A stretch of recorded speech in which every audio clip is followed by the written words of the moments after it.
Well, we made it. November 7th, 2023. It's Tuesday. So tonight at 12 o'clock I can eat. And I got all kinds of food planned. But I got the no damn choice workout I got to do. That's got to be done here at 7 o'clock on Tuesday night. And boy, what a day. I mean, started at 4 o'clock in the morning, getting up, getting the cat fed, getting her pan cleaned out, getting myself dressed up and getting out of the house because I had to go vote. And I did not want to be... My job had the biggest job I'd done for them since I went back to work today. And I didn't have any idea how that was going to work out. Now, we had talked earlier, my boss and I had talked, and I completely made a mistake about where the job was. I thought it was in Virginia Beach. It was actually in Charlottesville, close to Charlottesville. But beyond that, that was a lot of chairs. It was 84 chair frames was on the paperwork. It actually wound up being 81. But we worked at this school for kids. Not really a school. It's kind of a... if you have a child that has a lot of problems, and they're young, and you're looking for a place where they can go where people can work with them intensively, in a peaceful setting, this is the place. They were all great people, and we got there, and I honestly, I didn't think I'd be here right now. I didn't think I'd have the ability to do my workout. I didn't think I'd be here right now. I thought that, because we only had 2 guys scheduled. It was me and this other guy, guy named Noel, like Christmas. He's really a wonderful young man, hardworking young man. But the work that we were looking at required like a minimum of 6 people.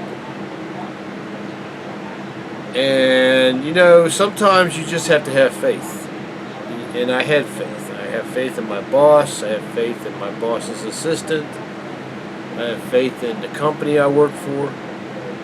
But most of all, as you know, I have faith in God. And we got the assistance of at least 5 people at that place, at that school.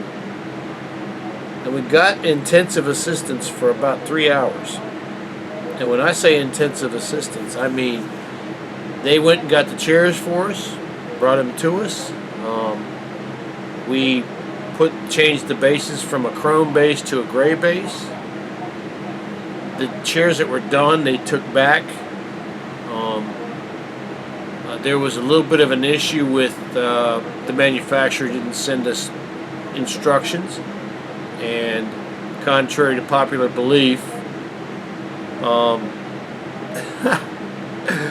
you can't just enter a manufacturer's name and get installation instructions for service work. So there were some issues, but the guy that was working with me, Noel, figured out a way to put this plastic piece on the bottom of a chair that we had been fighting. I used a rubber hammer and broke it, and he used his hand and broke it. So we had 2 broken bottom panels. But then he figured out that you had to put the they have these things called Christmas trees. It's a plastic, excuse me, it's a plastic thing, looks like well, it looks like a Christmas tree, but you push it through a hole, and these ears on the side of this plastic thing grab onto the hole. But these were really sturdy, and he found out if you lined up only one and you put all your weight on it, you push down, it would go in. And then that would actually line up the next one, you push that one in. And you line the next one, you push that one in. But you had to use all of your body weight. You had to have the chair upside down on a box, on a blanket. Thank you to the people there that had blankets. It was a battle. Excuse me. Where's this coming from? I wasn't sleepy until I started this video. What the hell? So anyway, that job went from being my time on that job was that I put in my head, because I didn't realize we were going to have 5 people's help, was about 10 hours. So we started at 7. We didn't get to the job. If we had worked in Virginia Beach, it would have taken 2 hours. So we started at 7. We got there at 9, and 10 hours would have been what? 3 hours to 12, and then 7 more hours to 7.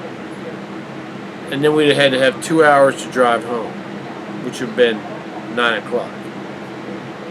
And one of the worst things about these bases we were working on was they were wrapped up in plastic. And man, they were a disaster to get unwrapped. But one of their guys unwrapped them. And that guy, I want to thank you so much. Anyway, the job got done. And I was ecstatic because it was, excuse me, I don't know why I shouldn't be sleeping. Well, I'm tired, very tired, but we got the job done. I got back to the warehouse. A young lady that works in our office came back after a week's vacation. It was nice to have her back because she is a critical part of that team. My boss and her bounce off of each other all day long about jobs. And she learns from my boss, because my boss is, like I said before, the most experienced person in the company. And he's a no-nonsense guy. He's just a guy that says, you know what, it's a business, you got to make money, nothing's free. There's a PO for everything. And if you don't like it, don't... I'm trying not to cuss, but if you don't like it, he doesn't cuss it either. He's not religious, he's just respectful. And, but she came back, that was great, and I went in there and I had a heck of a time getting my job.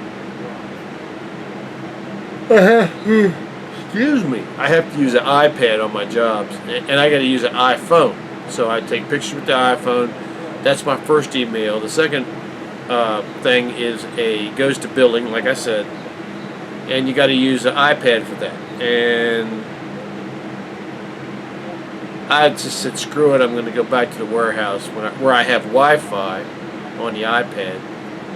And instead of trying to use the portable iPad, instead of trying to use the portable Wi-Fi thing that they give us.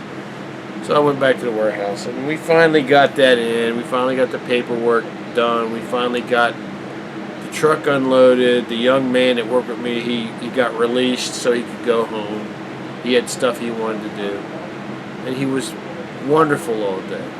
I had wonderful help all day. Those people at that school, I mean, how do you say thank you? How many ways can you say thank you? Because I thought we were screwed. I really did. I was like, you know what? We are screwed. We're going to be here for freaking... We're going to get there, and the chairs are going to be in 20 different rooms. And it was 84 chairs, not 64. It was 84 chairs. And just the logistics of getting those chairs collected with 2 people is impossible. It's impossible. It will not work. And apparently, the people at this school had worked with our salesperson and said, look, we'll give your guys some help. We'll go get the chairs. Just bring your guys over, how many people you think you need, and we will help them. And they were awesome. That's all I can say. Because It's 7:10 right now, and I thought I'd be still doing chair bases, and it, not because my coworker was slow, because he was faster than me, but just because of the amount of work. I was like, God, there's no way we're going to be done in any less than, it'll be 8 hours, at least 8 working hours. Now when I say 8 hours, I'm not talking about an 8-hour day. I'm talking about 8 working hours. I'm talking about 2 hours driving, 8 hours working, 2 hours driving back, and then another half hour just getting the vehicle situated. So you're talking, what, 12 and a half hours? And it didn't work out like that. So that was a blessing. And I got back to the warehouse, and everybody was in a good mood, but geez, I'm so sorry. Everybody was in a good mood, but they were kind of in a fighting mood because they were getting hit left and right with just stupid stuff. And I was loving it. I was kind of, we were laughing, you know. All three of us, we kind of get together and we laugh, you know. And that's what my coworker who quit, I just wish he could have done that more. I wish he could have laughed with them. I don't think he would have quit. But, you know, it was a good day. It was a very good day. And I want to thank the good Lord for this good day. When I walked out that parking lot at 4 o'clock in the afternoon, at 4 o'clock, 4 o'clock, I worked an 8-hour day on this job. I could not believe it.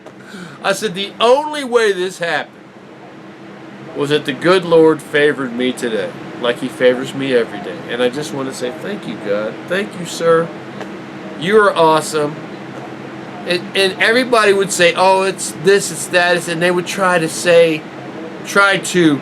denigrate what the good Lord did for me. And you know what? I'm not going to listen. I know what happened. I was there. I watched it happen. And so it was a good day. And this is the 7th day of the 7-day fast. So tonight, in 4 hours and 50 minutes, I can eat. I have half a pizza with half a meat pizza with onions and jalapenos on it, thawing in the refrigerator. I have half a meat pizza with onions on it, thawing in the refrigerator. I have 2 boxes of New York style garlic bread in the freezer. I have 2 bottles of top quality Michelangelo's marinara in the kitchen. And I have all kinds of butter, and I have salt, and I have a working oven, and I have a home. I'm very blessed. I'm not trying to brag. I'm not trying to make people feel bad, but I'm just trying to tell you, be very thankful for the simple things you have. Because there are people in the world who don't have what you have. They don't have the opportunities you have here in America. They don't have, they're just scraping and scratching trying to stay alive. Be happy with what you have. Always understand how lucky you are. And I think I'll leave the video at that. This is victory for the 7-day No Damn Choice fast. It is 7:15. Well, it's about 7:15, almost. It's like 7:14 right now. And it's been a great fast. A great fast. It has been a battle. It has been a battle. But I got through it. And, you know, today, strangely enough, I haven't... Did I go to the bathroom when I got to work today? I don't think so. I don't think... I've done a lot of peeing, but I don't think I passed one bowel movement today. So today is the 7th day. It's interesting. It's been an interesting 7 days. I had a guy at that school. I told him... oh, there's one other thing before I let you go. today, this is how the devil works, okay? This is always how the devil works. I'm going to say his name. I don't like to say his name. I always usually say the evil one. But here's how the devil works. We're working at this job, and this job has its own kitchen. And got a professional chef, got a professional lady helping the chef. And they make awesome, almost, it is like home-cooked food. And the wonderful gentleman I was working for today said, look, I don't know if you brought your lunch or whatever, but look, around 12 o'clock, if you want a free lunch, you're welcome to a free lunch. And I told him, I said, man, I would love to do that, but I'm on a 7-day fast. And this is the 7th day. He says, well, I'd love to go on a fast. I said, sir, you can go on a fast. You just got to give yourself a chance and, learn about it. Learn about it first. Like everything else in life, learn about it first. You don't have to go jumping into anything. Learn about it. And you might, if you learn about situations, you'll be able to pick what situation you want to get yourself into. Okay? And it was like me when I was a young kid. I was talking to my boss about this today. When I was a teenager, when I was like 16, 17, 18 years old, and I was smoking pot. And I didn't have enough money to get pot. And the option there is to buy a big amount of pot, and what you do is you deal it. And then you have enough pot for yourself. You have a little bit of pot for yourself, and you deal the pot that like you buy a quarter pound of pot, and you have like an ounce for you. And your other people that you sell to pay for that. Well, I never did that. I never dealt because I was too scared. I said, you know what? I know my luck. I know whoever I deal with is going to be a policeman. And back in the day, back in the 70s, man, they took pot dealing real serious. And I had something happen with my lungs, and I couldn't smoke anymore, and it actually helped me. And there again, that's the God. That is the God. That is God stepping into my life. I'll tell you what, it didn't feel good when I burnt my lungs. I burnt my lungs doing something stupid, a stunt. And, I spent about 2 months. Well, I've spent a month not being able to sleep because I couldn't catch my breath when I had laid down in the bed. And what I started doing, this is where my Deer Park drinking water thing started. I started drinking lots of water, but at that time I was drinking water out of the faucet. And what the water did was it rehydrated my lungs and let them heal. But I was telling him about, man, I missed the point completely. I must be really tired. But we've made it. I haven't ate nothing yet, and I'm not going to eat anything until we hit 12 midnight. Now, am I going to make this pizza? Am I going to make that garlic bread? Am I going to put that garlic bread in the oven? And am I going to toast both sides of the garlic bread and then put a piece of mozzarella, put butter on it on one side, and put mozzarella on that same side of butter, and put it under a broiler, and then heat the marinara sauce for here? It's very tempting. But what's also tempting is to get the workout done and go right to damn sleep, because it's been a rough 7 days. And what I would say, it's been worth every bit of it. I know that not eating for 7 days sounds scary. I know that it sounds like it's something you can't do. I managed my energy level with juices. Now, I must preface this very bluntly. If you are someone who's working a job that has a huge amount of physical labor, I don't know if you can fast. If you are a brick laborer, you definitely can't fast because your body's using all the food you consume already. If you are a person who works moving furniture into private homes, you probably won't be able to fast because the massive amount of effort you take to carry stuff upstairs creates a huge blood sugar spike that goes up and down all day. And you've got to have food in your stomach to deal with that spike. But if you're a person who, and also here's another thing, and this is the thing people don't understand. If you're working at a job that has high stress, that's very hard on the body, and that requires a certain diet, a certain high-fat diet, and you have to stay away from Diet Cokes and Diet Pepsis. My God, that aspartame and that Splenda and that sucralose is so damn damaging to the body. And depression, it intensifies depression, it intensifies stress in the brain. Those three chemicals should not be sold to people. They shouldn't. So anyway, I'm getting long here. I see we went over 20 minutes. I'm sorry, but it feels good to be at the 7th day, and it feels good to be looking at eating tonight. But I got work to do. I still got to do that workout, and I still got to do it because I said to myself, not to you, I said to myself, it's an everyday workout. And having my body working is such a pleasure. It's such a joy to have my body working. So, and the way you do that is you have to maintain it. The way you maintain it is you do a workout. You also do not drink any Diet Coke or Diet Pepsi.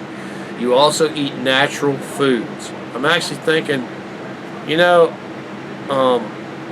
I watch a girl called, I think it's Gal versus Food or something like that. She's this young thing. She's really pretty. And she is absolutely addicted to McDonald's. And she's Canadian. She's addicted to Canadian McDonald's. She came into what I found striking about this was she did a video where she came into America and she ate American McDonald's. And she said it didn't taste the same. And she said it didn't taste as good. And she was very accurate in her assessment.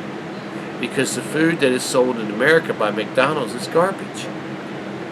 They tried to sell that food in Europe, and Europe said, you're not selling that here. You've got to sell actual real meat. You've got to sell actual real chicken. The young lady, I forget, it's not Gal versus, let me see what I'm going to look on here real quick. I'm going to see what let's see what we got here. Where is she at? They always bring her up. God darn it. Here we go. Here we go.